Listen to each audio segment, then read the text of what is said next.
Muy buenos días, gracias a todos por la conexión, muchas gracias a Otras Noches y a la comunidad de la Universidad de Santiago que estén conectados. Gracias por la posibilidad de volver a tocar este tema, que es bastante interesante, como dije en el otro webinar, eran anuncios y ahora ya tenemos el proyecto, ya tenemos el texto y ya tenemos problemas porque le está saliendo un poco difícil al gobierno la tramitación de este proyecto, así que si de esto que vamos a comentar hoy día no llega a ley, no es culpa mía. Siempre cuando me enfrento a una reforma tributaria, siempre hago un resumen de los artículos que están contenidos en el proyecto, porque es bueno saber dónde está el tema, porque se habla mucho en la prensa, se habla de la rebaja de la tasa de impuestos, de la eliminación de las contribuciones o cualquier cosa y no se sabe dónde está, pues después sale el texto y no encontramos dónde está el punto. Por eso que yo siempre hago un barrido, un pequeño resumen, una presentación de cada contenido de cada artículo. En este proyecto de ley me di cuenta que el estilo es distinto de los que han habido del gobierno anterior, obviamente, pero la técnica legislativa es distinta porque antiguamente había visto que en un artículo se modificaba la ley de impuesto a la renta, en otro artículo la ley de impuesto a las ventas y servicios. Ahora no, hay artículos que apuntan dos o tres artículos modifican un cuerpo de ley, lo cual hace un poquito extenso el proyecto. Pero independientemente de eso, estos son las temáticas que están contenidas en los distintos artículos y lo interesante es que es una norma que tiene disposiciones tributarias, obviamente modifica cuerpos tributarios, no es una gran reforma, de hecho las grandes reformas han sido más que nada parches, la del año 2014, esa fue porque cambió el estilo, creó la renta atribuida, podría ser por el tema, pero que sea estructural, que nos cambie la forma de pensar, no. De hecho, aquí se ha hablado que se vuelva a la integración. Eso es un tremendo error. Ustedes, los que están acá conectados, son todo el mundo tributario, contable, saben muy bien que la integración sigue vigente, no se ha terminado. El impuesto a la renta primera categoría está integrado con el impuestos personales. Lo que se ajustaría, lo que se ajusta ahora en el artículo 11 del proyecto de ley es que lo semi-integrado, eso de restituir el 35% del crédito de primera categoría, eso se elimina, pero la integración sigue. También algunos personeros hablaban de que había que revivir el FUT. Sí, el FUT ya fue drogado el año 2016, la última vez que hicimos FUT, pero la mecánica del FUT, el FUT es un registro, el FUT en sí no estimula la inversión. De hecho, el FUT no estaba normado en la ley de impuesto a la renta, ni siquiera se mencionaba el registro del FUT. Eso lo tomó el Servicio de Impuesto Interno a través de sus circulares. La circular más importante salió en el año 91 y el FUT surgió el año 84, entonces tuvimos hartos años en cual teníamos una anomia. Y es más, hay un abogado muy destacado, Sergio Engres, que tiene un documento que habla de la ilegalidad del FUT, porque estaba regulado por normas jurídicas. Por lo tanto, el FUT no estaba en la ley.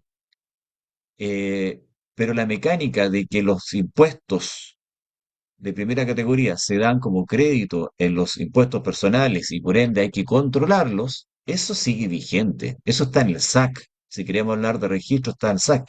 Por lo tanto, se hablan muchas cosas y es bueno ir precisando algunos temas, sí, parafraseando a Chesterton, hay que ser ortodoxo en algunas cosas y hay que decir las cosas como son. Las cosas, se han dicho muchas cosas que no son verdad y lamentablemente los políticos toman decisiones y posiciones con falacias. Esa es la verdad de las cosas. Lo digo con mucha responsabilidad en ese punto. Por eso que es importante hacer un pequeño barrido de qué contiene cada tema. Y en esta ley, que tiene temas tributarios y otros que no son tributarios, da pie para hablar de una miscelánea. Y eso es correcto. En el artículo primero se modifica la ley 21.681 que crea este fondo transitorio para ir a recu- a- a reconstruir las zonas que han tenido algún tipo de problemas tanto en el sur como en el norte. Ahí se asignan más recursos. Por lo tanto, eso no tiene nada de reforma. Esta ley, en este cuerpo de ley, tiene una disposición en la cual se asignan más recursos para ir en ayuda a este tipo de ayudas de políticas que se están realizando. El artículo 12 modifica la renta de la ley de rentas municipales precisamente por el tema de la reconstrucción. En el artículo 3, ahí tenemos temas tributarios. Ahí hay una extensión del beneficio del decreto de ley, decreto con fuerza de ley número 2 del año 59. Se amplía porque hoy día está restringido. Se hace una extensión que ya lo vamos a mencionar, que creo que algo ya lo comenté en el otro webinar. El artículo cuarto se modifica la ley 19.886 sobre las bases de contrato administrativo, suministro y prestación de servicios. Esto es para hacer más, para evitar la permisología. El artículo 5 modifica también de la ley de procedimientos. El artículo 6 es la ley general de pesca. Algo también para los procedimientos cuando tenemos todo lo que es con respecto al tema pesquero y la acuicultura. Artículo 7 en el mismo tenor. Artículo octavo. Algo que se cuestionó bastante, el tema de la propiedad intelectual, en qué medida se podía utilizar, se precisa, esta es una disposición bastante particular que no tiene que ver temas tributarios, sino que se precisa cómo se puede extender la utilización, entender si hay abuso de la utilización de cosas que están patentadas. Eso es, en el fondo, una precisión desde mi punto de vista. Artículo 9. Eh, Aquí modifica el artículo, o sea, crea un nuevo 33 bis que establece este crédito por las remuneraciones. Ya, aquí ya tenemos temas tributarios, esto ya es entretenido, el otro es muy fome. ¿Ah? Aquí ya tenemos disposiciones tributarias que nos competen a nosotros, que dice que tiene un costo para el Estado de $1.000 millones al año. No he revisado bien el informe financiero, tengo que reconocerlo, pero encuentro un poco aventurado el tema. Vamos a ver el efecto y ustedes podrán evaluar si acaso es tan potente o no. Artículo 10 de la Ley de Impuesto a la Renta también se modifica, aquí rebajando las tasas del 27 al 23 y estableciendo la tasa del 23% como tasa pareja del impuesto a la renta de primera categoría. Y también a las pymes, de acuerdo a esta normativa, pasarían una tasa de un 23%. Según la ley, hoy día las tasas de las pymes es un 25%. Lo que pasa que transitoriamente, por este periodo tributario, 2026, 27, tenemos 12,5, el 28 pasa a 15 y el 29 va a la tasa normal, que es un 25%. Con esta modificación pasaría a un 23%. Artículo 11 que yo les mencionaba, aquí tenemos la restitución al 100% de la integración. O sea, se restituye la integración de un 100% para los 14 años. Se elimina todo el comentario, el tema de devolver este 35%. Artículo 12, la ley de impuesto territorial. Este artículo 12 es la exención de los jubilados de las contribuciones. Después tenemos, nuevamente llegamos a leyes que son no tributarias, modifican las bases de medio ambiente, al igual que el artículo 14 establece una situación de toda empresa que presenta un proyecto para ser sometido a su evaluación ambiental, para tener la resolución de calificación ambiental. Yo presento antecedentes. Si el Estado se demora o sale rechazado, el Estado puede indemnizar cuando la empresa ha incurrido en gastos innecesarios para cumplir los requisitos. Aquí hay una cuestión muy, muy particular. Eh, Hay que entender esto, que si una empresa hace un proyecto y se somete a un proceso de calificación ambiental, se supone que no está haciendo, está dañando el medio ambiente, pero lo está haciendo de forma responsable. Por lo tanto, se somete a un proceso y entrega antecedentes, y esos son estudios que terminan siendo caros. Y el Estado se puede demorar en la evaluación y le rechaza el proyecto. Ya ha invertido muchas cosas y ahí el Estado lo indemniza por la demora que haya tenido o el rechazo que haya tenido por la presentación. Yo creo que, bueno, eso es una forma para facilitar y evitar que muchos proyectos, por todo lo lapidario o lo draconiano que pueda hacer, no quieran someterse y no se hagan proyectos. Entonces aquí esto es una invitación a haga el proyecto, se lo evaluamos y no porque fijo que se va a rechazar, no lo haga. Esa es como la idea. Son medidas para atraer inversiones, eso es en el fondo lo que va. Normas relacionadas con el artículo 14 de la Ley de Impuesto a la Renta, de armonía, ya que tenemos otro artículo que debería estar todas esas normas metidas en un solo artículo, pero no, están abiertas en varias. Ahí el artículo 16 está en reclamo de la resolución de calificación ambiental, está relacionado con el artículo 14. Las normas 17 y 18 están todas, el artículo 17 y 18 están todas relacionadas con la calificación, la resolución de calificación ambiental. La misma situación, artículo 19, 20, 21, todo eso son en el ámbito de la permisología, que se ha llamado, malamente llamado permisología, en el tema ambiental. Después hay un artículo 22, modificación del Código Tributario, en el cual otorga al Servicio de Impuesto Interno facilidades para acceder a información. Después tenemos el artículo 23, que está relacionado con el artículo 22, establece características, restringe un poco el uso de la información que tiene que tener el Servicio de Impuesto Interno. El artículo 24, el tema del CAE. Artículo 25, está relacionado con el CAE, que no pueden ingresar nuevas instituciones al sistema de gratuidad, ya se acota ahí. El artículo 26 se modifica el CENSE, ya, esta disposición que es bastante particular, que yo soy bastante crítico del CENSE, pero no por la esencia, sino por la parte operatoria.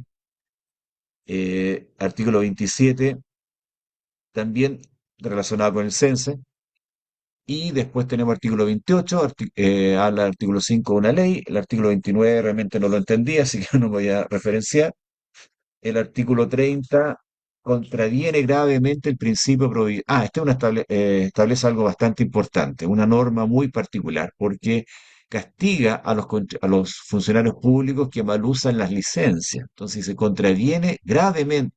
Una persona que abusa de la licencia se categoriza a lo siguiente: contraviene gravemente el principio de probidad en el ejercicio de la función pública. Aquel funcionario público que se desempeñe en cualquier órgano del Estado que infrinja la condición de reposo indicado por el médico tratante en la respectiva licencia médica. Entonces, este artículo 20 establece un ilícito. En derecho penal solamente hay penas cuando están establecidos en una ley, como el principio de legalidad de los impuestos. Todo impuesto tiene que estar establecido en una ley.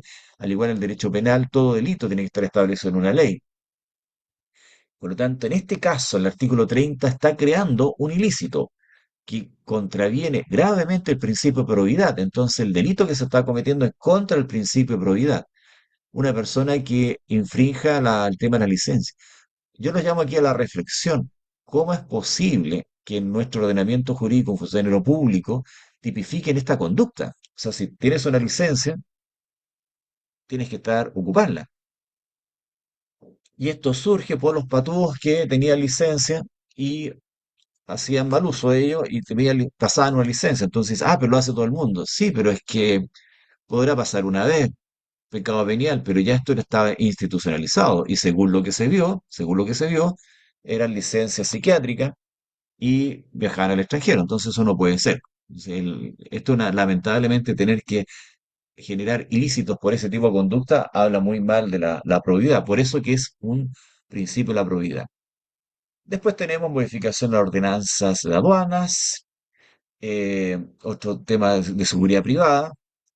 Y el artículo 33, muy interesante, el Estatuto de Invariabilidad Tributaria para Extranjeros y Nacionales. Esta especie de decreto ley 600, que es que ha sido tanto cuestionado. Todo ha sido cuestionado este proyecto. Y ahí vamos a conversar de eso. Eso es materia tributaria. Después vienen los artículos transitorios, que son muy útiles porque dan normas, como su nombre lo dice, transitorias. Por ejemplo, se otorga en materia tributaria la modificación del impuesto a las donaciones y herencias, que ya comentamos en el otro webinar, donde en el fondo se adelanta el impuesto a las herencias, le dice en vez de esperar que tú te mueras, dona en vida y dona con un impuesto más bajo. Facultades para el pago de las deudas de tesorería, se establecen plazos.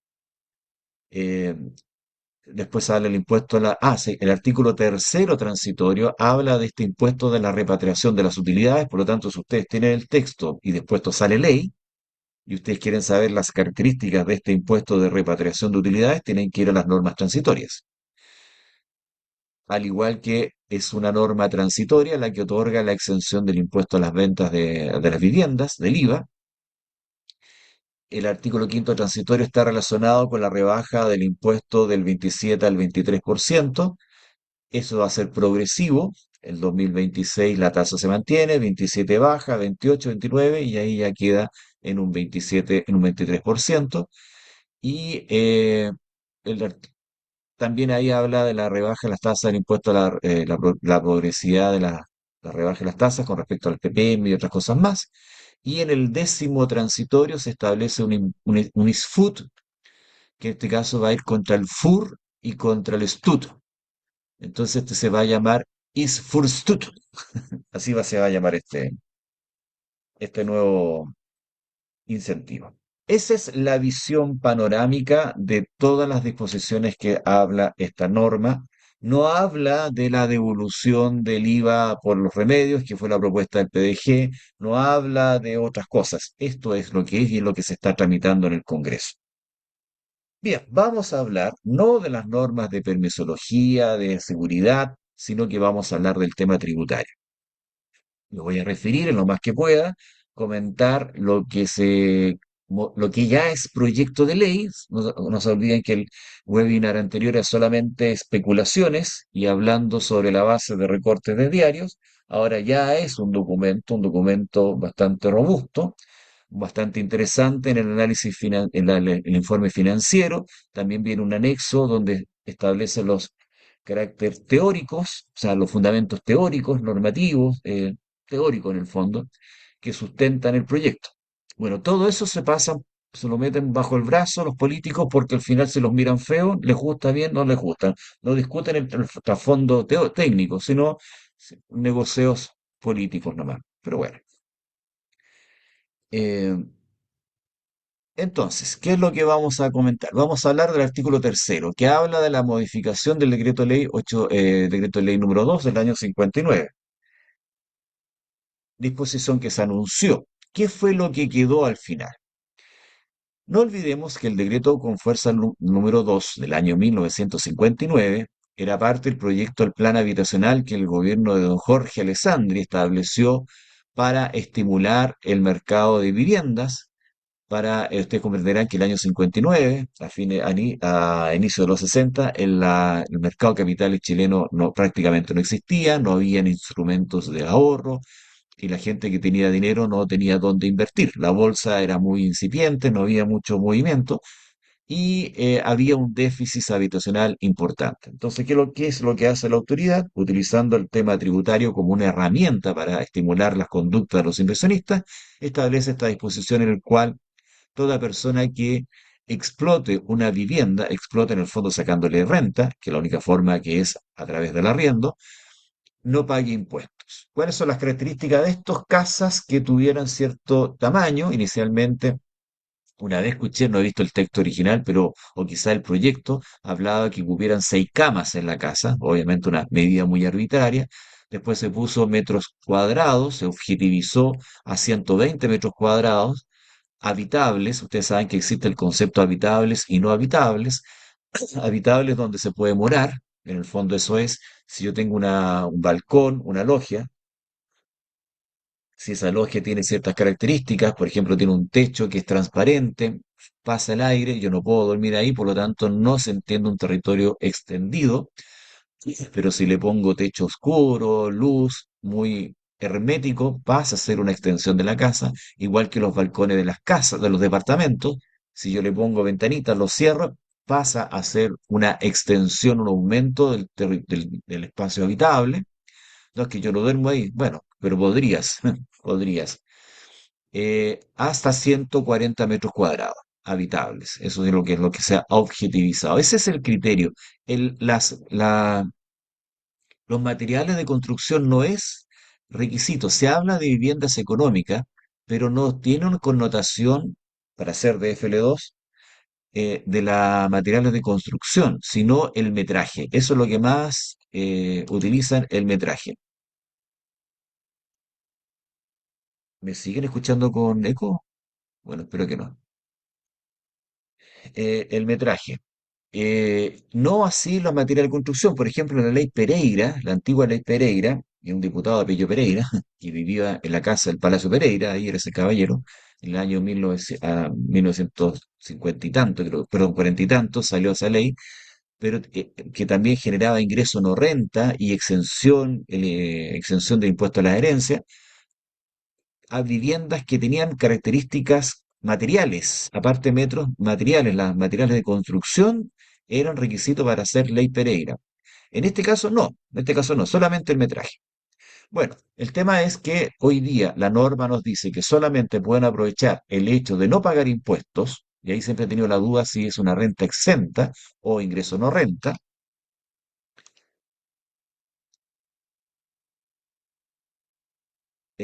Solo los metros cuadrados construidos definen si no influye el terreno. Eso es lo que estoy comentando. Solo los metros cuadrados construidos. Si usted tiene un DFL2 de 140 metros cuadrados construido en un terreno que son 10 hectáreas, no, no, es solo construidos.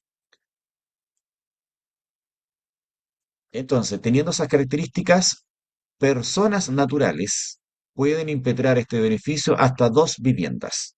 Dos viviendas. La tercera ya no es. Y aquí hay un tema que yo, según yo, es de interpretación. Estas dos viviendas no es que se exploten, sino que yo tenga dos viviendas. Y es por orden de llegada. Si yo tengo dos viviendas y vivo en una de ellas, y después tuve plata, me compré otra, y después tuve plata y me compré otra para explotar, y tengo tres, la tercera no se puede acoger. La tercera no se puede acoger. Solamente las dos primeras. Ah, es que yo vivo en una. Bueno, el hecho de vivir ocupa el espacio. Esto es como blockchain.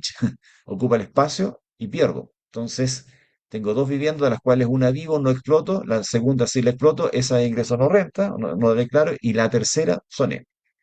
Entonces, algunos planteaban de que para proyectarse, la primera casa que te compres, las dos primeras casas que te compres sean DFL2 y la tercera no sea DFL2 y ahí te vayas a vivir.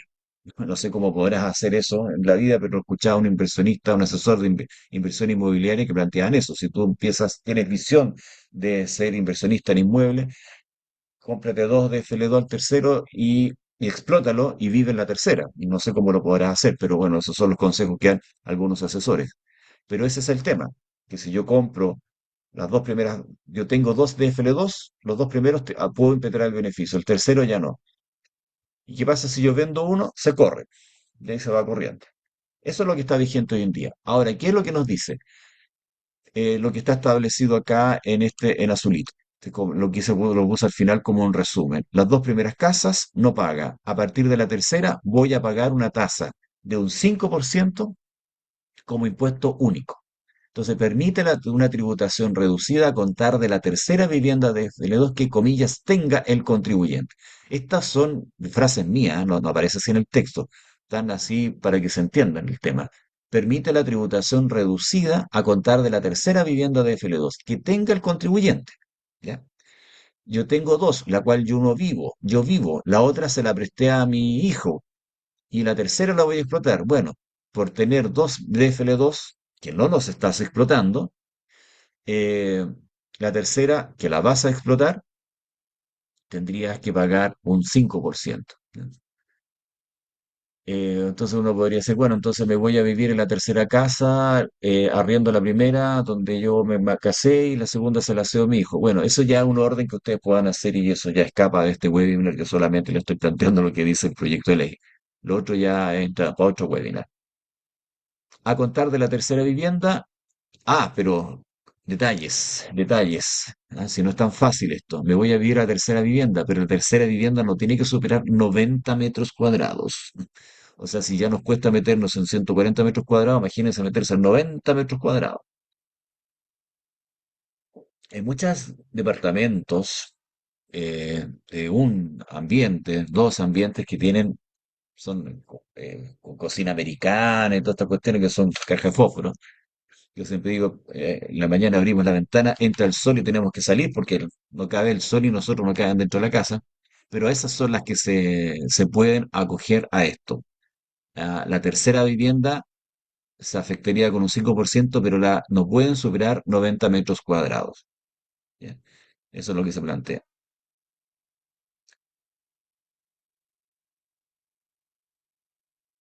Reduciría en primera categoría entre el cálculo global complementario. Ya, de aquí ya va don Samuel, tranquilo. Esto es para personas naturales. Para personas jurídicas, hoy en día, las personas jurídicas no pueden implementar el DFL2. ¿Ya? Entra a una tributación normal. Yo, persona natural, ¿puedo constituirme como empresario individual y pagar primera categoría? Sí, aporto el DFL2 a esta empresa y hoy día eso pasa a tener una tributación normal, porque solamente se puede quedar exento cuando son personas naturales que tributan en global complementario. En primera categoría esto no alcanza, así está establecido la ley. Pero con esto, con esta reforma, sí se podría, pero no la tributación de ingreso no renta, sino afectarse a esta nueva tributación de un 5%, de un 5%. Entonces, yo soy persona natural, tengo tres casas, las dos primeras son de FL2, quedan dentro de este ámbito. La tercera va a pagar un 5% siempre y cuando sea inferior a 90 metros cuadrados. Por lo tanto, esto está estimulando para que se compren departamentos yo creo, o casas de 90 metros cuadrados y se arrienden, estilo B&B, BRB, B&B, Airbnb. Eso, bueno, esa cuestión. Yo creo que por ahí va la cosa. Si yo tengo una sociedad, ¿puedo explotar bienes raíces de FLO? Sí, ahora sí, con esta disposición sí. ¿Ya? Si es contribuyente impuesto a la renta de primera categoría como sociedad o como empresario individual, que la tercera casa la aporté a mi empresario individual, puedo aplicar el 5% anterior. Entonces, yo soy una sociedad. ¿Puedo tener DFL2? Sí, puedo tener DFL2. Si son menores de 90 metros cuadrados, aplico un 5%. Primera situación. Segunda situación, yo soy persona natural. Tengo dos bienes raíces, DFL2. La tercera, puedo tomarlo y puedo tributar con este 5%. O puedo aportarlo a mi dimensión de empresario individual. ¿Para qué me va a servir? No sé mucho. Pero está establecido así. Yo puedo constituirme como empresario individual y meto la casa en el empresario individual y lo afecto a esta tributación especial. Perfecto, no sé qué tanto puede ayudar. A ver, vamos, don Samuel, reducida en primera categoría, ¿entra el cálculo global complementario? No entra el cálculo global complementario. Depende, bueno, hay que ver ahí, no mucho la pregunta. ¿Se escucha conejo? Ah, no. Deberían ser exentos los dos de FL2 arrendados independientemente del orden, es injusto. Eh, yo hablo de esto, no lo hice yo. La piscina entra en la construcción, no, pues la piscina no, pues la piscina está afuera. Ya. En el fondo eso sería el tema. Resumiendo, hoy el beneficio que se entrega ahora es una tributación a partir de la tercera casa, porque hoy día la tercera casa no cae dentro del DFL2. Esta tercera casa se aplica una tributación especial de un 5%. A esa tributación pueden acceder hoy día sociedades y también empresarios individuales, que se entiende que van a aportar a esta dimensión de empresario individual una persona natural que tiene más de dos casas. Eso es más o menos el resumen del tema.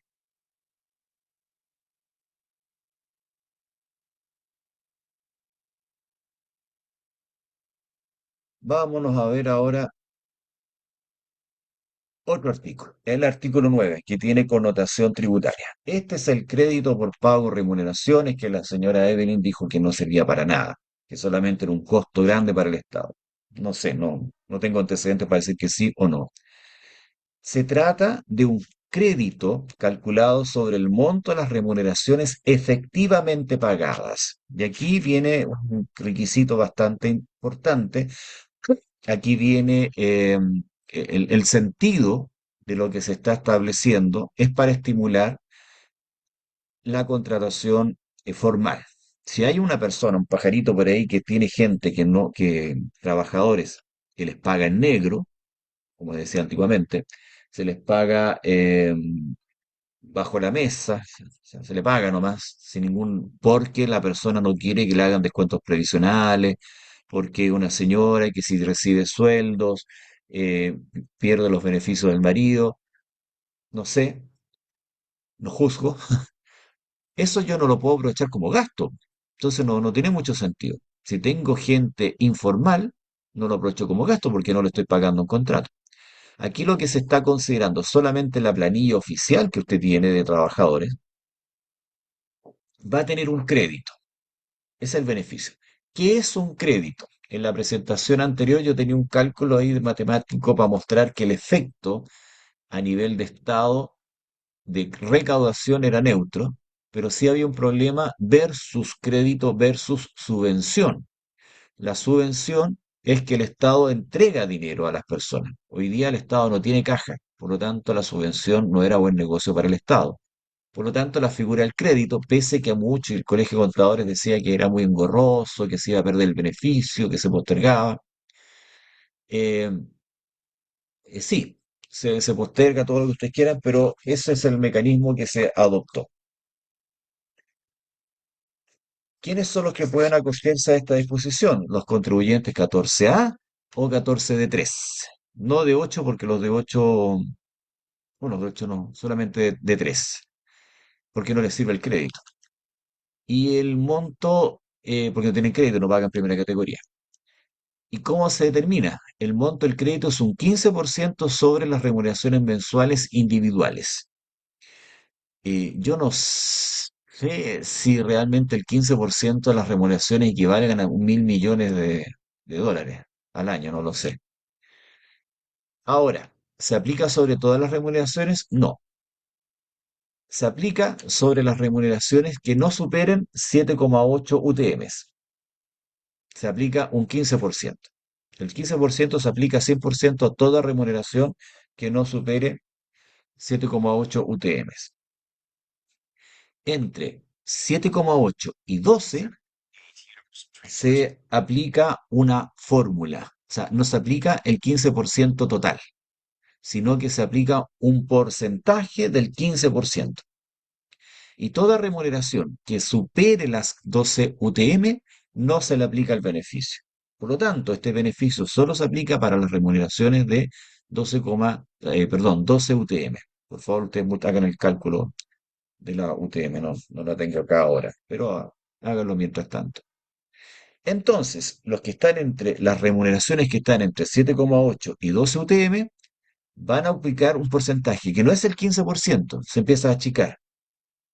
¿Y cómo se determina? Acá está la fórmula. El 15% se va a aplicar un porcentaje que va a ser de la siguiente forma. La remuneración en UTM. Como estamos en este tramo de 7,8 a 12 UTM, puede ser una remuneración de 8 UTM, 9 UTM, 10 UTM, 11 UTM, el equivalente a ese monto. Entonces, esa remuneración en UTM la multiplicamos por el factor 23,810 y me nos va a dar un X número. Eso se resta a 285,14 y se divide por 100. Y al dividirse por 100 les va a dar un porcentaje, 0, algo. Ese 0, algo se multiplica 15 y les va a dar un porcentaje más chico que el 15. Y esa remuneración, este factor que está acá, al multiplicarlo por la remuneración, va a ir atendiendo, va a tender a 12. O sea, si esto es 12, este factor se les convierte en cero y va a anular el porcentaje y no van a poder multiplicar el 15%. Eh, Pero si está usted bajo, tiene una remuneración de 7, menos hasta 7,8 UTM, aplica el 15% completo. Si está en este tramo la remuneración, va a aplicar el 15% menos un porcentaje que se determina sobre este cálculo. Y si sobre más de 12, UTM, no, no aplica el beneficio. ¿Qué se entiende por remuneración? Es el conjunto de haberes que forman parte de las remuneraciones imponibles del trabajador para efectos de aplicar las cotizaciones establecidas en el decreto ley 3.500, más las asignaciones de movilización, perdón, de alimentación, movilización y alojamiento, que son ingresos no renta y no son imponibles, proporcionados por el empleador cuando éstas se paguen en dinero. Por lo tanto, ese es el concepto de gasto al cual puedo o no puede superar 7,8 UTM, y si supera las 7,8 UTM hasta 12 UTM, tengo que aplicar esa fórmula al cual puedo aplicar el crédito. El crédito se determina si son inferiores a 7,8, el 15%, y si están en 7,8 a 12, una parte de ese 15%. Ese crédito, esa plata que me resulte, ¿ya? O sea, toda mi planilla de remuneraciones que están en esos límites, le aplico el factor, me va a dar una cantidad, esa cantidad va a ser un crédito. No olviden que el concepto crédito es como un cheque, yo siempre planteo que es como un cheque que una persona tiene para pagar algo. El IVA crédito fiscal es un cheque que tengo para pagar el débito. Los créditos contra el impuesto a la renta es plata, en el fondo, recursos que tengo para pagar el impuesto. Aquí lo mismo, este cheque va a ser igual al total de las remuneraciones por 15%. Me va a servir para pagar el PPM, por lo tanto el beneficio es mensual. Voy a pagar menos PPM. Ojo, que si pago menos ppm, significa que en abril del próximo año voy a tener que erogar más plata porque no voy a tener ppm. Por lo tanto, ese déficit que hablan de 1.000 millones, si fuese ese déficit solo por el ppm, se debería compensar en abril porque voy a pagar más impuestos. ¿Se dan cuenta que no sé cómo llegamos a 1.000 millones de dólares? Si fuera solo por ppm, ok, no voy a tener, el Estado no va a tener ppm durante todo el año, pero eso va a significar que cuando llegue abril voy a tener que erogar más plata para pagar el impuesto.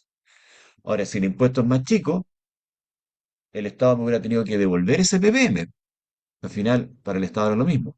Ahora, como voy a pagar menos, voy a tener que erogar más para pagar el impuesto. Ahora, si el impuesto es más chico y el ppm fue más bajo, el Estado me va a devolver menos.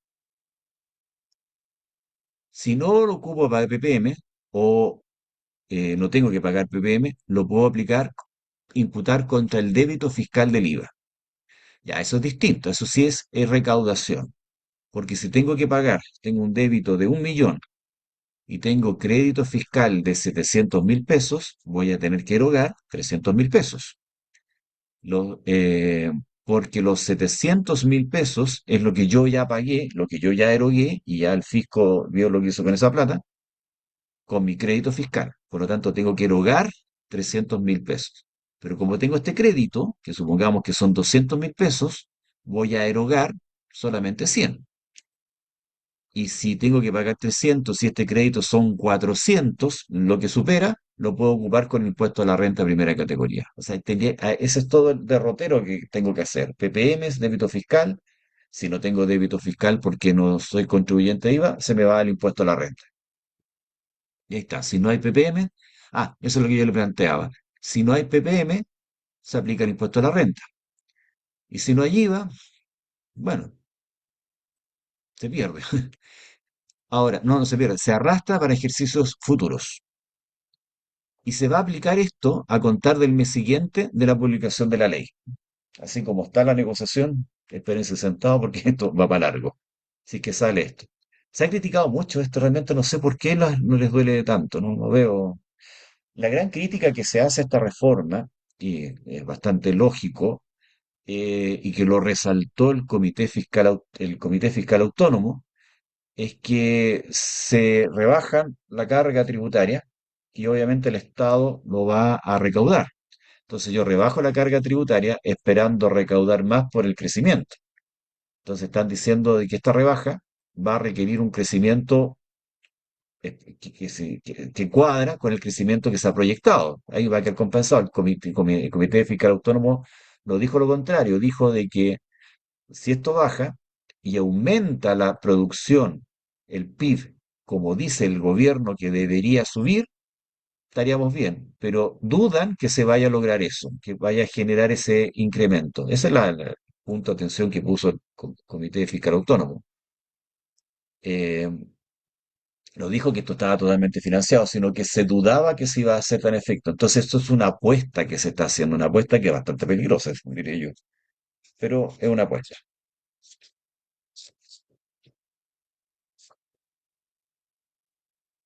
¿Quiénes no pueden ocupar este beneficio? No, las empresas del Estado.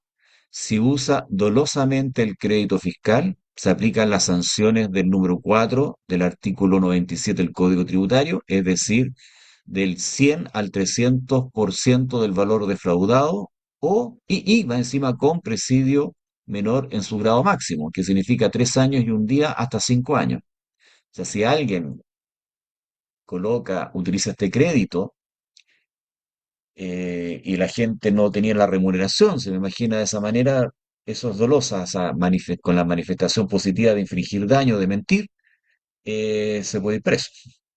El Servicio de Impuesto Interno podrá fiscalizar al empleador y al empleado, siempre y cuando haga previamente una citación.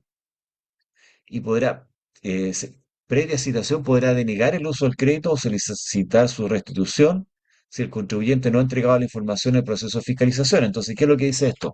Oye, si usaste mal esto, te puedes ir preso.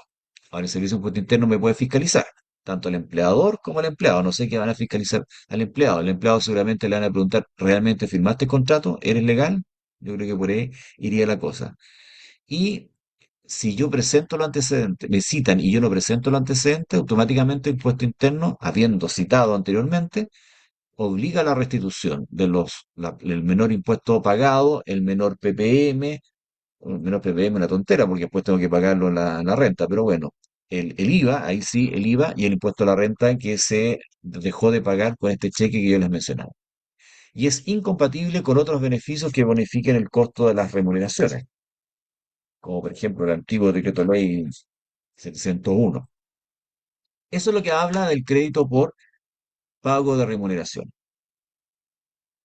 Lo encuentro bastante interesante, medio engorroso nomás, pero algo que podría ser atractivo. Artículo 10. Artículo 10, correcto, son como 840.000 pesos el tope máximo de las remuneraciones. Que harta gente, ¿ah? 800.000 pesos está en el tramo exento de impuesto único y equivale al 75% de los trabajadores del país, que están calculados como en 2 millones y tanto. Entonces, harta gente que estaría ahí podría ser base para este crédito. Viene la rebaja de la tasa del impuesto a la renta. El impuesto a la renta hoy día, la tasa oficial es de un 25%. Si ustedes, ¿cuál es la tasa? Si ustedes van en el metro, le pegan un codazo y le dicen, oye, ¿cuál es la tasa general del impuesto a la renta primera categoría? 25%. Pero a los contribuyentes del 14A se le aplica una tasa de 27%. Y transitoriamente a los contribuyentes del 14 de 3 se le aplica una tasa de un 12,5, después va a asumir un 15 y después va a ir a la tasa normal, 25%. Eso es lo que está vigente hoy en día. Pero tenemos que el, va a bajar el impuesto del 27 al 23. Y esta es la gran crítica que le han dicho que van a beneficiar a los ricos, sí, a las grandes empresas sí. Aproximadamente se van a beneficiar 116.000 contribuyentes, empresas. Pero lo divertido es que de esas 116.000, 100.000 son pymes, o sea, facturan menos de 3.000 millones o 4.000 millones de pesos al año. Igual, no es poco, pero no son grandes empresas.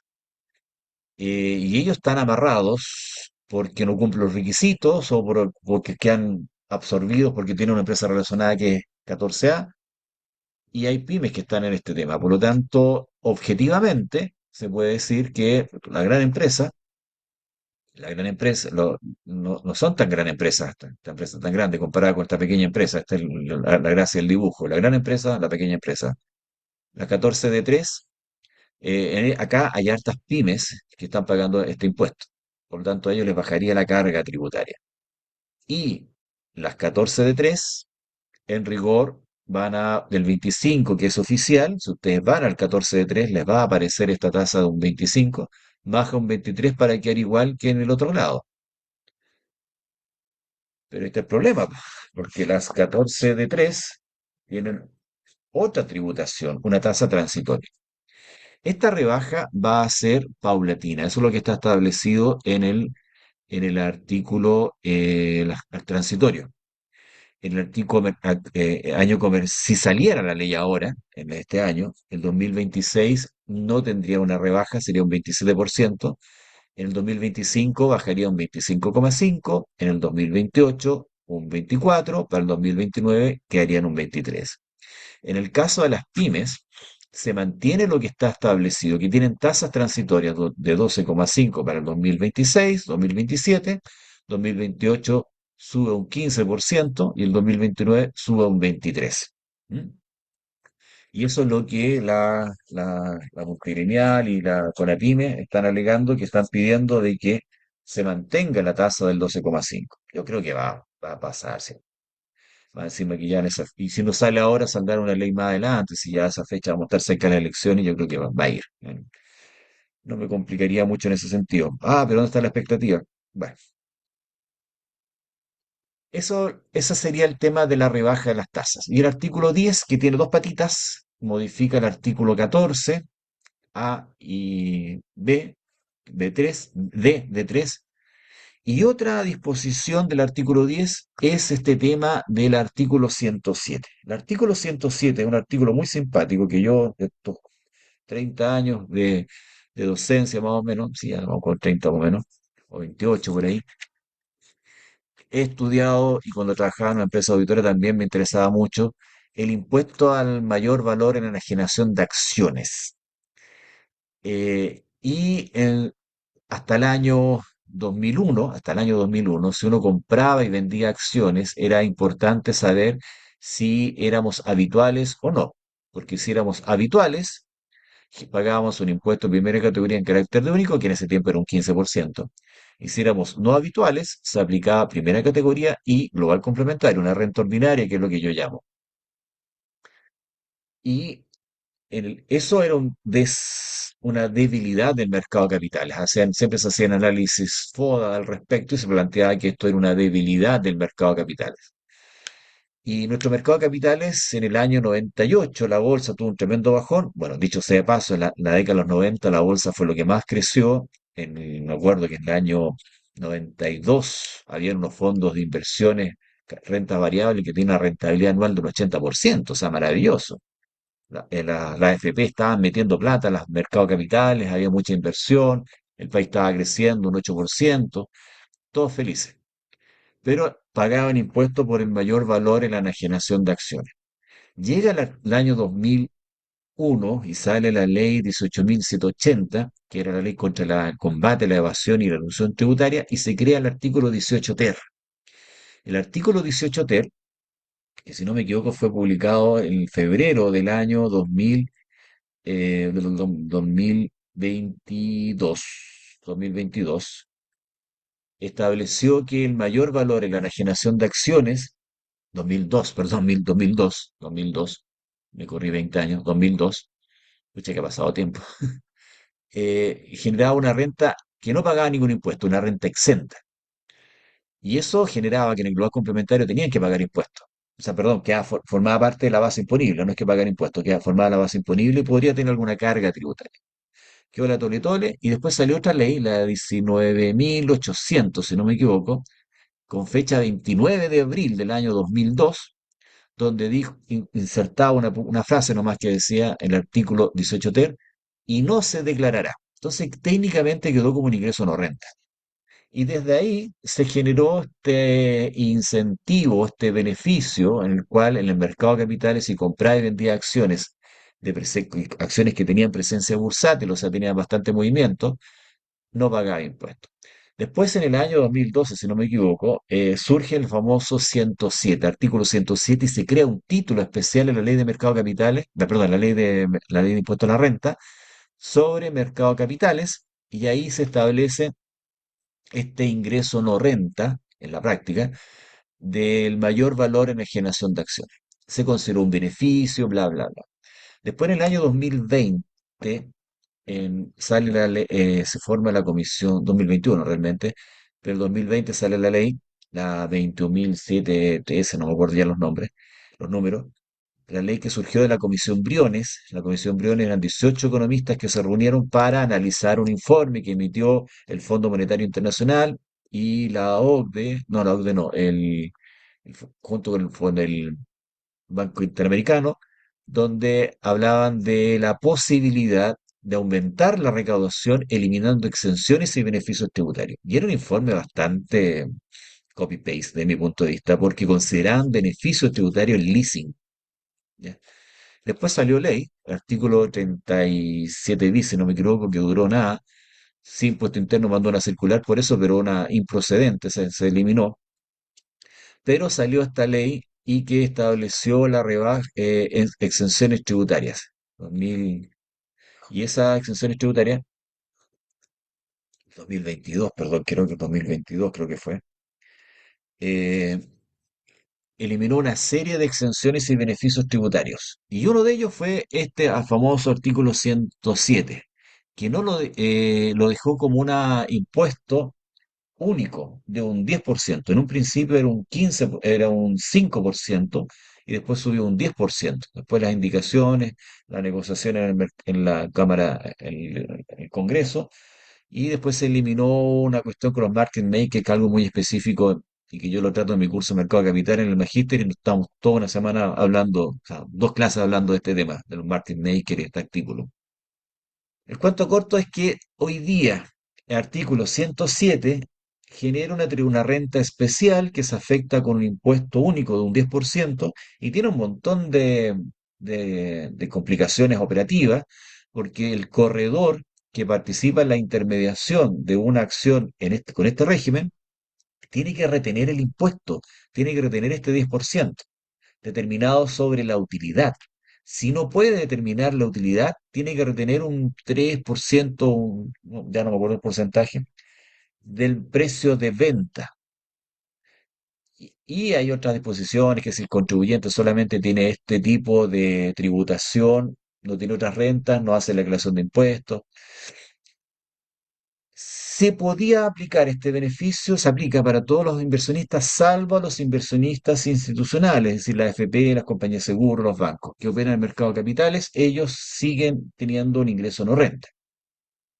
Bueno, este impuesto se estableció el año 2023, el 2024 empezó a vigir, si no me equivoco, y la recaudación que esperaban tener no se logró aproximadamente un 9 o un 13% en los primeros años, muy poco.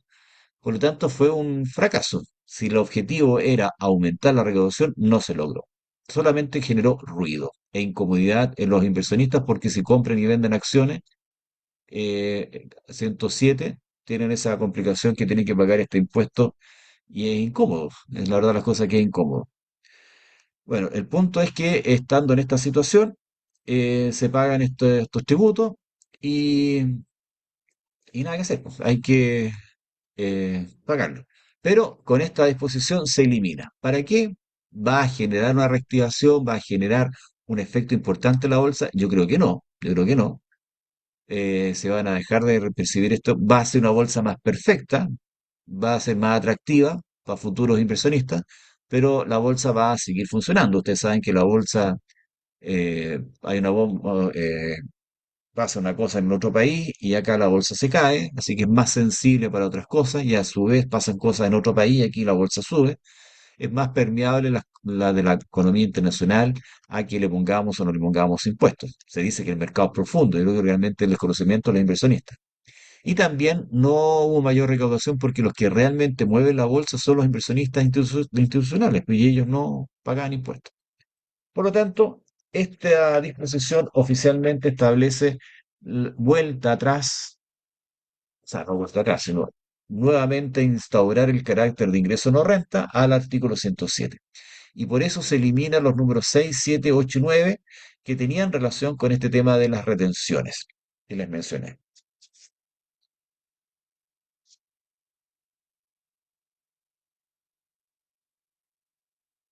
A ver, me preguntan acá, al final, y igual, a fin de cuentas, la baja de la tasa del 14 de 3 perjudica el crédito que se da al socio en el retiro. Bueno, obvio, si pago menos impuestos, tengo menos crédito. Son los efectos de la causa.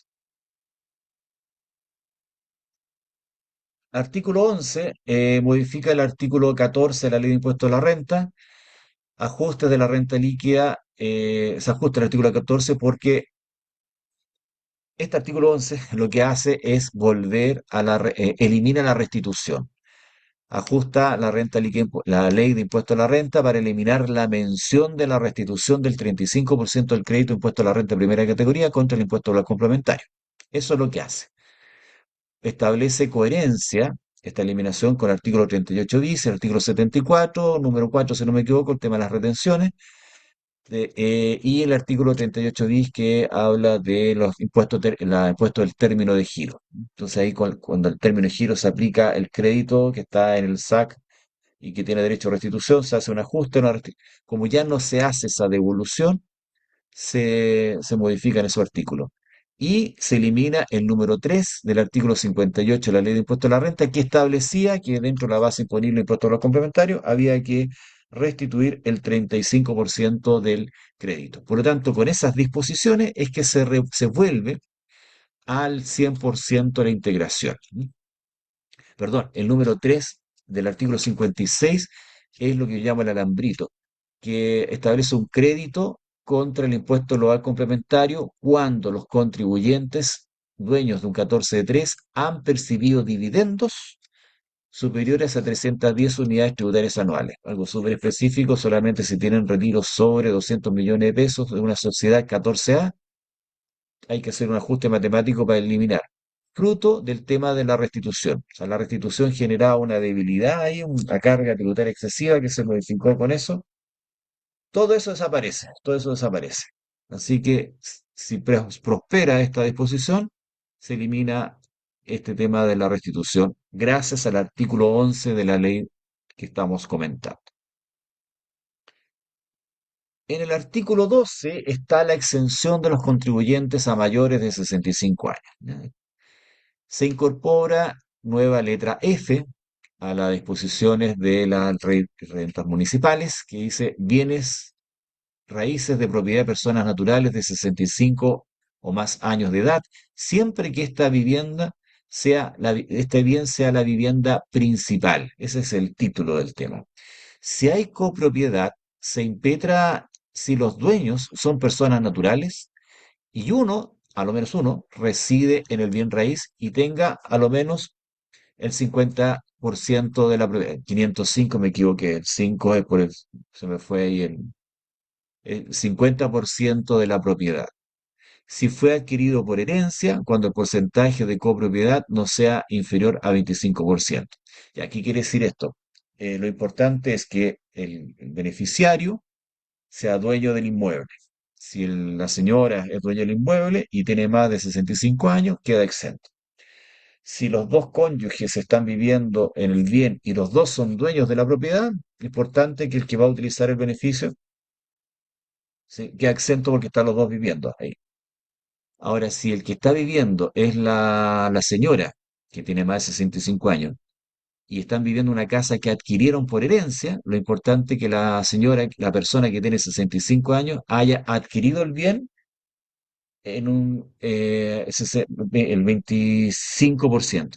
Esto tiene mucha coherencia porque supongamos el siguiente caso, en una casa falleció uno de los cónyuges y el cónyuge sobreviviente siempre adquiere más o menos el 25% del patrimonio del causante.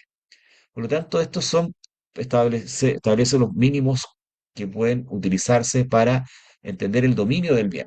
Eso es lo que están estableciendo ahí. Y toda esta disposición es coherente con esa lógica respecto a quiénes son los dueños del inmueble. Es importante que los bienes estén destinados a la habitación y es vivienda principal, esta es la definición, el inmueble destinado y utilizado preferentemente para la habitación y que constituye la residencia habitual, asiento principal del contribuyente. Dicho bien raíz deberá coincidir con el domicilio electoral registrado en el servicio electoral. Entonces, estas son disposiciones para evitar que un mismo contribuyente deje pagar contribuciones por la casa principal, que meta también la casa de la playa, una cosa así. Yo creo que son de sano juicio y restricción. Aquí lo importante es que se va a dejar de pagar contribuciones por una casa a quienes tienen más de 65 años. Ustedes podrán evaluar si esto es regresivo o no regresivo. No sé por qué la señora Evelyn dice que esto es regresivo. Es una persona que también que beneficia a los más ricos. Bueno, si uno trabajó toda la vida para comprarse una casa, después vive de la pensión, no tiene plata para pagar las contribuciones, si ese es el grave problema.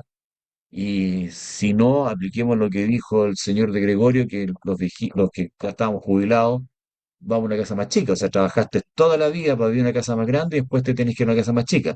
¿Por qué? Porque tienes que pagar las contribuciones, para pagar el arriendo al Estado. O sea, no tiene lógica, no tiene lógica. Pero bueno, ustedes podrán sacar sus conclusiones. Yo solamente les planteo esto y me salgo del libreto dando mi opinión al respecto.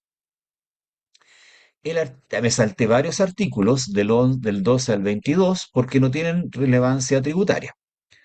Y en el artículo 22, que modifica el Código Tributario, inserta en el artículo 59, que habla de el tema de el proceso de fiscalización del Servicio de Impuesto Interno, establece el siguiente inciso que lo voy a leer. Voy a hacer karaoke académico. El karaoke académico cuando el profesor lee el texto y no aporta mucho. Para el ejercicio de sus facultades de fiscalización, el servicio podrá requerir, recibir y efectuar cruces de información con datos nominados previamente de todos los órganos de la Administración del Estado, incluyendo aquellos contenidos en registros, base de datos o sistemas de información administrados por dichos órganos, cualquiera sea su soporte, en la medida que ello resulte necesario para el correcto ejercicio de sus funciones de fiscalización y la correcta aplicación de los tributos. El servicio deberá adoptar las medidas necesarias para resguardar la confidencialidad y seguridad de los datos, de conformidad a la ley, sin perjuicio de las demás normas de secreto y reserva aplicables. ¿Qué quiere decir esto? Lamentablemente aquí estamos en derecho público y solamente se puede hacer lo que está expresamente normado. Hoy día, con el manejo de información y con todo el flujo de información que hay, es lógico que el Estado sepa todo lo que nosotros hacemos. De hecho, las empresas privadas saben todo lo que nosotros hacemos. Saben nuestros correos, saben que tienen cuenta corriente,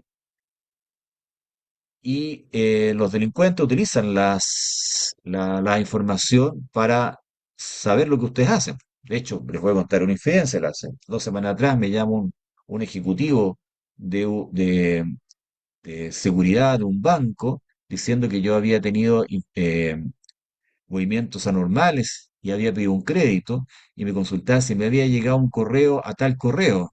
O sea, bueno, el cuento corto es que era una estafa, pero sabían mis correos, sabían mi cuenta corriente, o sea, no, sabían que tenía cuenta corriente, sabían otras cuestiones más, y casi piso el palito. Si no, porque mi señora está al lado mío, ya estaría endeudado como en 30 millones de pesos. Gracias a Dios, mi señora está al lado mío, me defendí, me llamó a tierra, me hizo darme cuenta que me estaban tomando el pelo, pero toda la información que tenían era increíble. Hay mucha información, y estos delincuentes toman porque tienen datos, se filtran base de datos, etcétera. El Estado podría hacer impuesto interno lo mismo para hacer sus cruces. Si no está autorizado, no lo puede hacer. Y estas son herramientas para que el Servicio de Impuesto Interno pueda entrar a sacar información. Esto es tan básico como lo que hacía la Contraloría para hacer cruces de información respecto a personas que estaban con licencia y información de los casinos si participaron en esos mismos días.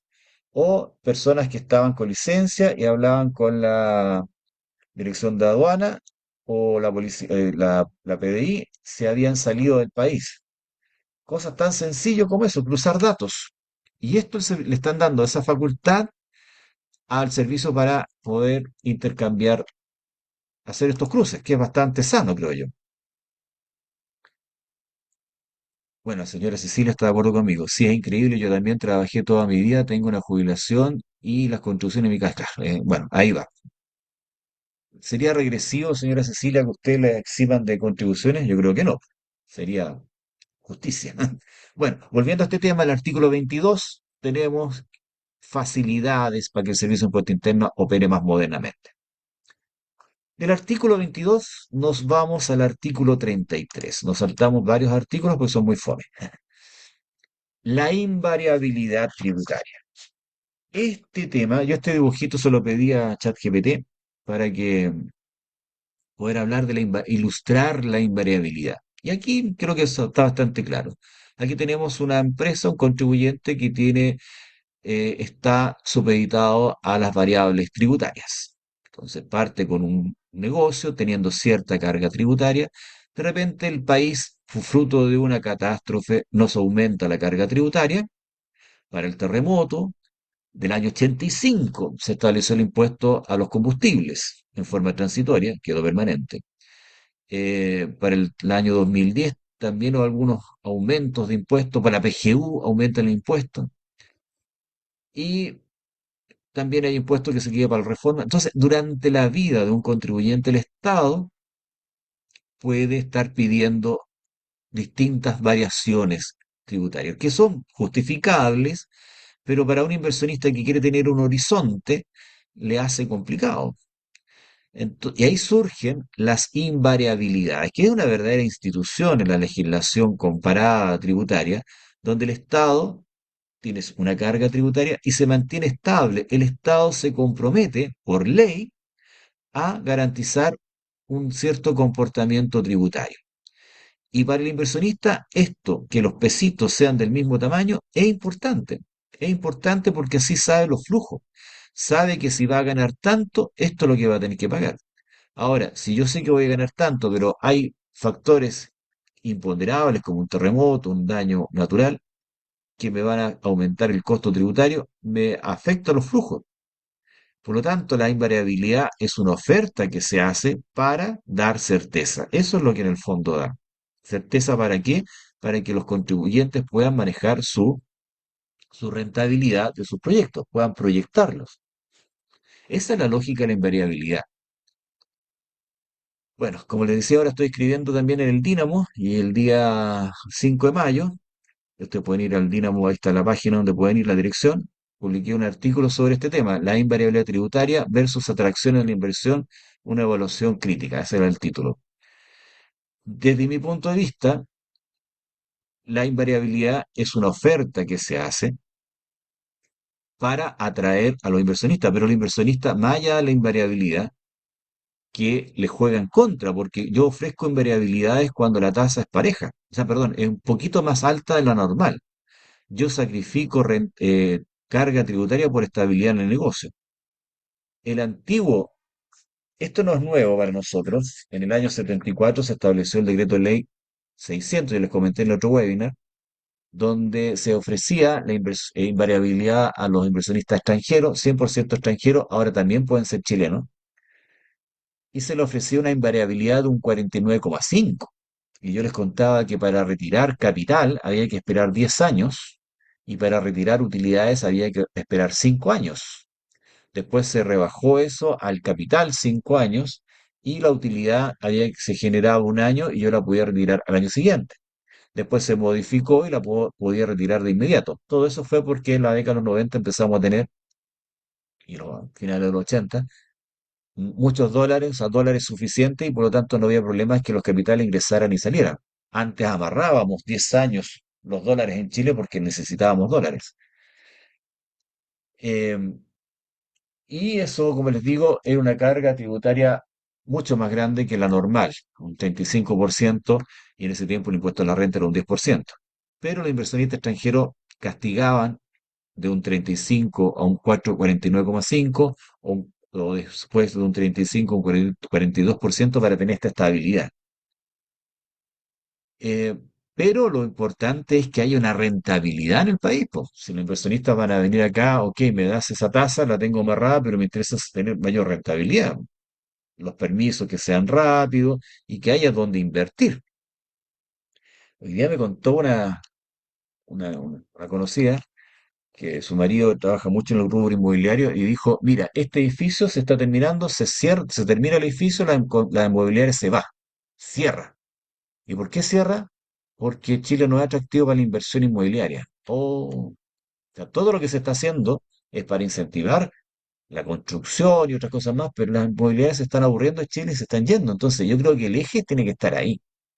Más allá de esto, que esto es como un piso, lo importante es que se ofrezcan inversiones, o sea, una rentabilidad atractiva, atractiva respetando bastantes criterios, obviamente, criterios ambientales, cosas por el estilo. Bueno, lo que está concreto hoy en día es que tanto para la inversión extranjera como nacional se le ofrece esta invariabilidad para proyectos superiores a 50 millones de dólares y se fija la tasa hasta de un 35%, tanto para nacionales como para extranjeros, por 25 años. ¿Es mucho? ¿Es poco? Bueno, yo les contaba que en un seminario una asesora tributaria decía que era mucho. Eran 6 periodos presidenciales. El DL 600 eran 10 y 20 años. Y el personero del gobierno que estaba en la charla dijo, mira, a mí me sería interesante que fuera por siempre y me garantizaron que mi inversión fuera de un peso, para tener estabilidad, dado todas las convulsiones políticas que ha tenido Chile con los ensayos constitucionales y todo el tema. Necesitan certeza. Bueno, que a mí me ofrezcan variabilidad de 25 años si un proyecto minero, está bien, pero si es un proyecto tecnológico, que Google si quiera venir a instalar a Chile, y no se vino a instalar a Chile, porque se fue a Argentina al final, eh, es más dinámico. Entonces la invariabilidad que sea más cortita, podría ser parcelada, depende del rubro, una cosa así. 25 años igual es harto. ¿Por qué? Porque la tendencia internacional es que las tasas bajen. Si eso que nosotros estemos cobrando en 35% ya es decimónico. Internacionalmente, desde el año 2021, cuando ya la OCDE empezó con el impuesto mínimo global de un 15%, es decir, todos los países tienen que pagar un 15%. ¿Por qué? Porque Irlanda está cobrando un 12%. Y nosotros estamos cobrando un 35%, o sea, estamos fuera de mercado. Va a venir un inversionista por 25 años a amarrarse un 35% si en Irlanda le ofrecen un 12%. Si soy una empresa tecnológica, Irlanda hizo eso para que todas las empresas tecnológicas se fueran a instalar allá. Y allá se fueron todas.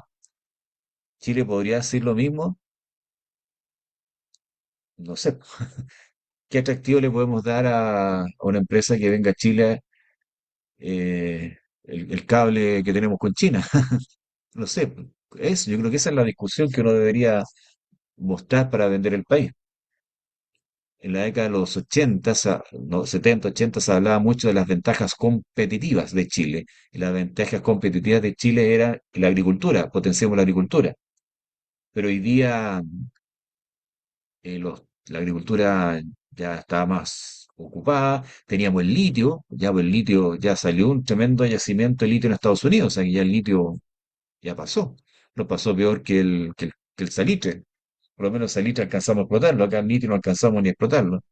Entonces, esta cuestión es muy dinámica, quizás 25 años sea mucho, 20 años no es nada como dice el tango, pero 25 quizás sí. Pero eso es lo que fijo que está. O sea, tanta cháchara, dejémoslo de lado, veamos lo que dice la normativa y que se está discutiendo en el Congreso y ojalá que esto fueran las discusiones que hubieran. Ahora nos vamos a las normas transitorias. El primer norma transitoria se establece lo que yo les dije. Lo que habíamos dicho, paga donde done hoy y pague mañana.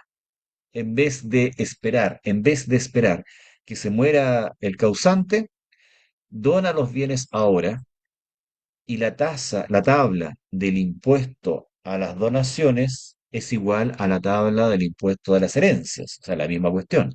Pero ahora te ofrezco un 50% de descuento. Entonces la figura, damas y caballeros, es muy sencilla. En vez de esperar que usted muera y se aplique el impuesto a la herencia, no anda haciendo planificaciones de crear una sociedad y meter a los hijos en la sociedad, que los hijos no tienen dinero, pero yo les voy regalando la participación de la sociedad. Eso ya no funciona. Más encima que Impuesto Interno lo encuentra elusivo. ¿Qué es lo que dice? Mire, ¿sabe qué más? En vez de hacer eso, done. Haga ahora el trámite de una donación, va a ser más rápido. Oye, pero que se me va a aplicar la misma tasa. Sí, pues te hago un descuento un 50%. O sea, no andas haciendo ventas, planificación para la herencia, dona, cambia la figura jurídica, dona hoy en día, pero con una tasa más chica. Por eso dona hoy y no pagues mañana. ¿Qué efecto va a tener esto? ¿Cuántos conocidos de ustedes eh, han pagado impuestos a la herencia? Ahora, los que están planificando sus temas, perdón, se había planteado, muchas personas han hecho donaciones, y esto es lo más divertido, que tanto que están rasgando vestiduras, muchas personas hoy en día, dado que no pueden hacer sociedades de inversión y meter a los hijos, están donando, están cambiando, aplicando la lógica de la ley. E Impuesto Interno le está cuestionando que hagan una donación, porque están diciendo que eso es elusivo. Y ahí hay toda una discusión y varios juicios que se están, fiscalizaciones no han llegado a juicio, tengo entendido, donde Impuesto Interno cuestiona la legítima opción de un contribuyente de donar, y contaminándolo con el tema de la ilusión, que es un tema bastante filosófico, jurídico filosófico. Pero esto ahora el legislador está diciendo, mira, ¿sabes qué más? Dona y veamos lo que pasa. Ya, y si se vende el bien raíz en vida a los hijos, si los hijos lo pueden comprar, ni un problema, po, y tienen plata para justificarlo, ningún problema. Si la venta es a precio de mercado, no hay problema, porque está vendiendo. El problema es que si usted le vende la casa a los hijos, ¿usted dónde va a vivir, po? Ahora, si usted vende la casa a los hijos, no tiene nada que ver con esto. Pero si se la dona, es distinto. Se la dona, tiene que pagar el impuesto a las donaciones, que como les digo, es la misma tabla del impuesto a la herencia, ahora tiene una rebaja. Si usted dona, vende la casa, va a tener que pagar, hacer el trámite, ver si acaso su utilidad es mayor a 8.000 UTM, quizás no, y no pague ningún impuesto, pero Impuesto Interno le podría cuestionar la venta si sus hijos no le pasaron la plata. Entonces, si sus hijos tienen la plata para comprar la casa, ahora pensemos una casa, hoy día las casas, no hay ninguna casa menos de 200 millones de pesos, es un rango así de clase media, y si no tienen 200 millones de pesos, un matrimonio que tiene 10 años de matrimonio, el hijo tiene 30 40 años, o sea, no veo el punto. O sea, si usted se la vende a precio de huevo, se la van a cuestionar. Más encima que habría daño, lesión enorme, porque hay que respetar ciertos topes. Entonces, si usted se la vende en vida, primero corre el riesgo que después el hijo lo manda a cambiar de la casa. Y, y otra, que cómo justifica la venta. Ahora, si tiene plata para hacerlo el hijo, no hay problema. Pero no veo el atractivo versus esto, que en el fondo es más barato. Pero tenemos el grave problema que la casa va a ser de los hijos y usted se va a quedar sin casa. Yo me acuerdo años atrás, cuando asesoraba a una corredora, una señora, las acciones se las había vendido a los hijos con un escrito, pero no tenía fecha. Eh, no, perdón, le vendió las acciones y a su vez le puso que ellos les vendieran a la señora y no tenía fecha. ¿Y por qué hizo eso? Claro, porque uno no sabe cómo le salen los hijos. Si se ponen mañosos, le pongo la fecha y le quito las acciones. Ya, pero bajo usufructo. El usufructo también es una enajenación. Por lo tanto, se aplican los mismos criterios. Eso lo he dicho en Impuesto Interno varias veces, se ha comentado mucho en las acciones, que yo vendo la disposición, pero yo me quedo con el usufructo, es decir, yo recibo los dividendos. Si yo vendo o le transfiero el usufructo a los hijos para que se queden con los dividendos, yo tengo el control de la empresa. Eso se le aplica en la misma tributación. Si usted vende el usufructo de una casa, se aplica lo mismo. Un abogado le podría decir, no, es que es discutible. Bueno, ya hay varios temas que se han tratado en impuesto interno, así que se podría aventurar, pero yo creo que son carreras perdidas. Si usted vende el usufructo, es la misma tributación. Creo que este asunto de las donaciones es bastante atractivo. Artículo tercero transitorio. Tenemos el tema de la repatriación de capital. Esta es la misma lámina que yo le pedí a ChatGPT que ilustra bastante bien el tema. Si usted tiene plata afuera e ingresa, va a afectarse con una tasa de un 10% o un 7%. Y yo en ese tiempo decía, pero ¿qué sentido tiene? Porque ese era el anuncio. El anuncio decía de que eh, ¿qué pasa si esa plata yo pagué impuestos? Plata bien habida. No, po. No salió el texto. Y dice, podrán optar voluntariamente por declarar ante el Servicio de Impuestos Internos en la forma que termine mediante resolución sus bienes y rentas que se encuentren en extranjero cuando habiendo estado afectas a impuestos en el país no hayan sido oportunamente declarados o gravados con los tributos correspondientes en Chile, aun cuando hayan sido declarados o informados para fines cambiarios, o cuando los bienes o rentas mantengan u obtengan en el exterior a través de mandatos, tras u otros encargos fiduciarios o mandatarios. Eso fue lo que a mí me faltó y que en los anuncios de diario no aparecían, diciendo que es plata que no ha pagado impuestos. O sea, la misma historia que ha habido siempre. Personas que tienen rentas en el extranjero, que no han pagado impuestos, les piden que paguen un 10% o un 7% y ahí se blanquea tributariamente. Y esto se puede aplicar a partir del primer día del tercer mes siguiente a la fecha de la publicación de la presente ley, cuando salga después todo este debacle que está quedando en el Congreso, por los plazos de 12 meses. Esto es por un periodo. Y el siguiente sistema voluntario extraordinario de declaración de bienes y rentas se encuentra en extranjero. El siguiente. Entonces, si usted ingresa la plata, paga un 10%. Pero si usted demuestra que la plata va a ser invertido en instrumentos como artículo 107 o DFL2, usted le puede aplicar un 7%, paga menos.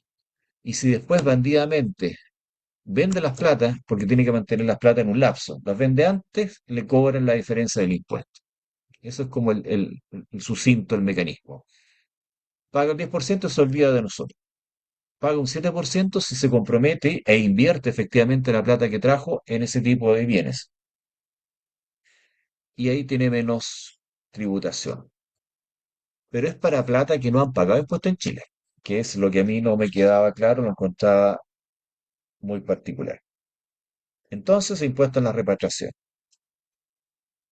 Quinto transitorio, la rebaja del IVA. Esto es lo mismo, esto es la misma PPT, se mantuvo lo que se anunció. Se mantuvo lo que se anunció, exención temporal del IVA a la venta de viviendas nuevas con recepción parcial o definitiva al momento de la publicación de la ley, por el periodo de 12 meses, contado desde el primer día hábil del mes siguiente a la publicación de la ley, opcional, incluye las promesas, y se espera la reducción del precio. Ahora, salió el anuncio y ya se ha mencionado de que las empresas constructoras sacaron sus cuentas y que no va a ser una rebaja importante del precio del IVA, o sea, el precio de las viviendas, porque de acuerdo a la estructura de costos, no es lineal. Hay elementos que no están afectos a IVA, por lo tanto, se calcula que la rebaja en los precios va a ser de un 3%, 5%. O sea, esto si no saliera, realmente no va a afectar mucho. Si el objetivo es que se vendan más casas, yo creo que es que el banco baje los intereses. Ahora, si hacemos me permiten el comentario, si este mecanismo de acá es eficiente y regresa mucha plata que no pagó impuestos, ahora, la plata que la webinar anterior hice hartos comentarios de esto, de que mucha gente después del 2019 sacó plata, 50.000 millones de dólares se calculan, plata que no tiene el mercado de capitales, plata que no tienen los bancos para prestar y por eso que las tasas están altas. Y si vuelven esos 50.000 millones de dólares, los bancos van a tener más plata, va a haber más plata para prestar, las tasas van a bajar. Bien, ahora, si esta repatriación que asume que está concentrada para quienes no han pagado impuestos, porque gente sacó plata, 50 millones, 1.000 millones de pesos, que sí pagaron impuestos, la rentabilidad que está afuera no la pagaron y la traen, pero voy a pagar impuestos sobre la rentabilidad. Entonces son muchos detalles. Pero si eso funciona, las tasas podrían bajar y se podrían ser más factible la adquisición de los bienes, se podría lograr más allá que me rebajen el precio con esto que ya se dijo que no va a bajar mucho la tasa de impuestos.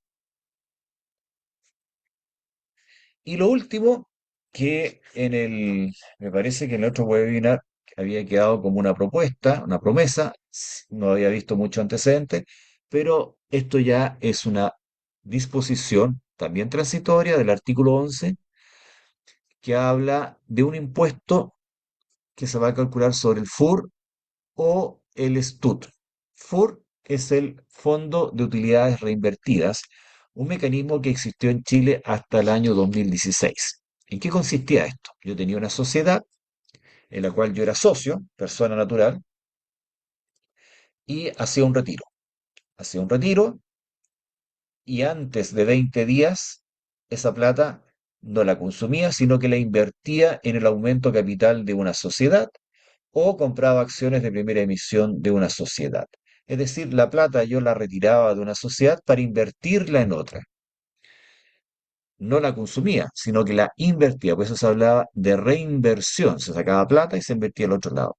Y ese retiro no pagaba global complementario, porque estaba sacando capital de un lado para meterlo en otro. Esa plata que recibía la empresa que emitió las acciones o aumentó el capital, tenía que registrarla en un fondo de utilidades reinvertidas. Ese fondo de utilidades reinvertidas, un nombre que le puso don Luis Catrilef, un asesor tributario bastante destacado de nuestro país. Y después se oficializó el nombre Fondo de Utilidades Reinvertidas. Y había que controlarlas, porque si después esa plata la sacaban, pagaba impuestos. El retiro no pagó impuestos, pero si la volvía a retirar, ahí sí, pagaba impuestos. Y esa plata quedó ahí. En el año 2014 se podía hacer sin ningún problema. Entre el 2014 y 2016 había que controlar quién era el socio que hizo ese retiro, porque a él se le imputaba el tema, porque hay un problema que si después yo vendía esas acciones que había que pagar impuesto completo, y si hasta el día de hoy existe FUR, no tengo antecedentes cuánto es el FUR, porque esto se declara en los formularios 22, esa plata cuando yo la retiro voy a pagar el global complementario. Pero aquí, ¿qué me están diciendo? Esa plata paga 10% ahora y retírala cuando quieras. Porque si yo saco plata del FUR, va a ir a mi global complementario. Y mi global complementario puede tener una tasa de un 4 o un 40%. Aquí me están ofreciendo un 10% nomás. Y también al STUT.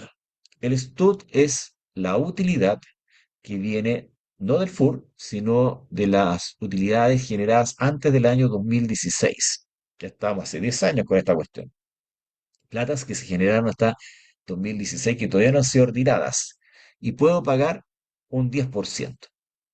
Un 10% así único, parejito, directo. Y ahí, de esa manera puedo retirar esa plata cuando quiera. Entonces se llaman impuestos sustitutivos del FUT, era el ISFUT. Después salió con la reforma del año pasado un impuesto sustitutivo de impuestos adicionales, ISIT, ISIF, el ISIF, y este se va a llamar impuesto sustitutivo del FUR o STUT. Entonces va a se llamar ISFUR, IFORSTUT. Así se va a llamar esta cuestión. El ISFORSTUT va a ser un 10% sobre esas utilidades que están ahí emposadas en las empresas y que todavía no las han retirado. El primer ISFUT que hubo, que se calculaba sobre el ISFUT, sobre el FUT, que es igual que el STUT, ¿saben qué estoy diciendo? El ISFUT, es lo que no se afectó al ISFUT, ahora se va a poder aplicar al ISTUT. No sé qué tanta gente no haya aprovechado eso. De hecho, cuando hubo esto, todo el mundo estaba calculando. Yo tenía unos clientes que sacamos las cuentas y les salía súper caro, porque tenían que pagar el monto y la empresa tenía que liquidar inversiones para pagar el impuesto. Y si yo tengo plata metida ahí en la empresa y la voy a retirar, es para hacer un negocio. Y si voy a hacer un negocio, que el mejor negocio lo haga la empresa, no lo hago yo. A menos que quiera diversificar y sacar plata. Pero bueno, cada uno tiene que ver dónde le pisa el zapato, el zapato. Ya, ese 10% se declara en el formulario, no sé, seguramente, pero como esto todavía no es ley, Después Impuesto Interno va a sacar una resolución y va a establecer los procedimientos, cómo se va a aplicar esto. Seguramente va a ser igual que los mecanismos anteriores. Pero yo sinceramente no me complicaría mucho por esto porque falta tanto todavía discusión en el Congreso y después de la noticia que el PDG dijo que no iba a apoyar, aunque el ministro secretario general de gobierno ya tiene a dos, al diputado Mulet y al diputado Alinco comprometidos, pero no sé qué va a pasar ahí. Según dicen, tienen los votos, pero no sé si Renovación Nacional va a querer apoyar. Chalper ya dijo que no quería apoyar, entonces está re rara la cosa, damas y caballeros, y, y es divertido. Si me permiten un comentario, cuando la izquierda ponía reformas tributarias, la derecha aprobaba, aunque no le gustara. Cuando la derecha pone reformas tributarias, la izquierda rechaza nomás. Así que no sé cómo va a quedar esto. Bueno, damas y caballeros, por la atención prestada, muchas gracias. Cuando salga esto ley, podremos hacer otro webinar, pero quizás no haya webinar. No es que esté negativo. Muchas gracias por la atención prestada, muchas gracias por la posibilidad de haber hecho este webinar también para toda la comunidad. Gracias en otras noches y espero haber sido algún tipo de apoyo para el conocimiento de Siempre, ustedes. profesor, profesor, sin apoyo. Qué bueno. Bueno, muchas gracias por los que se conectaron, así que nos está muy pendiente de los próximos correos electrónicos, de las próximas webinars que tengamos, así que muchas gracias, profesor, por su participación y todos los que se conectaron. Vamos a subir el video en nuestro canal de YouTube, recuerden. Que estén muy bien, chao, chao, chao, profesor.